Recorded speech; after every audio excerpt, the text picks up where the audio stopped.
நல்லா இருக்கு. ஓகே, விஜய் முதலமைச்சர் ஆயிட்டாரு, எவ்வளவு மகிழ்ச்சியா இருக்கு? ரொம்ப மகிழ்ச்சி தான். விஜய்க்கு தான் ஓட்டு போட்டீங்களா? சும்மா தான் கேட்டேன். விஜய்க்கு தான் ஓட்டு போட்டீங்க. ஏன் விஜய்க்கு ஓட்டு போட்டீங்க? ஒரு சான்ஸ் கொடுக்கலாம் கடைசி. ஓகே, விஜய் வெற்றியை பத்தி உங்களுடைய கருத்து என்ன? என்னதான் செய்யறாங்கன்னு பாப்போம். Wait and see. ஓகே, உங்களை மாதிரி இளைஞர்கள் இளைஞர்களை வந்து ரொம்ப அசிங்கப்படுத்துனாங்க எதிர்கட்சிகள். இவங்க எல்லாம் தற்கூரிகள், விஜய் கிட்ட சுத்திட்டு இருக்கவங்க எல்லாம் தற்கூரிகள். இதை பத்தி உங்களுடைய கருத்து என்ன? உங்களே மீட் பண்ணிட்டு நீங்களே சொல்லுங்க. அதை ஏத்துக்கிறீங்களா? தற்கூரிகளா நீங்க? இல்ல, ஆனா இப்ப அவங்க தற்கூரின்னு சொன்னாங்க, இப்ப வந்துட்டாங்கல்ல விஜய். இதுதான் உங்களுக்கு தோல்விக்கே காரணம்னு நினைக்கிறீங்களா? ஓகே, அதிமுக தோல்வி அடைஞ்சிருச்சு, படுதோல்வி அடைஞ்சிருச்சு. இதை பத்தி உங்களுடைய கருத்து? ஒருவேளை அதிமுக விஜயோட கூட்டணி எல்லாம் முதல்ல பேசினாங்க, ஞாபகம் இருக்குங்களா? இணைஞ்சிருந்தா ஜெயிச்சிருப்பாங்களா?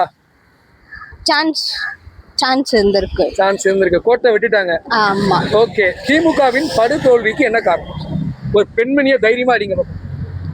படுதோல்வி என்ன காரணம்னா அவங்க ரொம்ப பேசினாங்க, அதனால ரொம்ப பேசினாங்க. விஜய் ரொம்ப ரொம்ப அவமானப்படுத்துறாங்க, ரொம்ப டிகிரேட் பண்ணாங்க. விஜய் அவர்கள் பாத்தீங்கன்னா தீய சக்தின்னு சொல்லிட்டு உண்மையிலேயே வந்து ஓப்பனா அடிச்சிட்டாரு. விஜயோட வெற்றியை பத்தி உங்களுடைய கருத்து என்ன? இப்ப அவர் வந்தது வந்து ரொம்ப சந்தோஷம் தான். ஓகே, நடிகர் விஜய்க்கு நீங்க நேரடியா என்ன சொல்ல விரும்புறீங்க? கங்க்ராச்சுலேஷன். இனிமேல் நல்லா பண்ணுங்க. அதாவது இப்ப சரியில்லை, இனிமேல் நல்லா இருக்கும் நினைக்கிறேன். நல்லா பண்ணுங்க. ஓகே, விஜய்க்கு ஒரு வாழ்த்து சொல்லிடுங்க. Congratulation, all the best. நன்றி.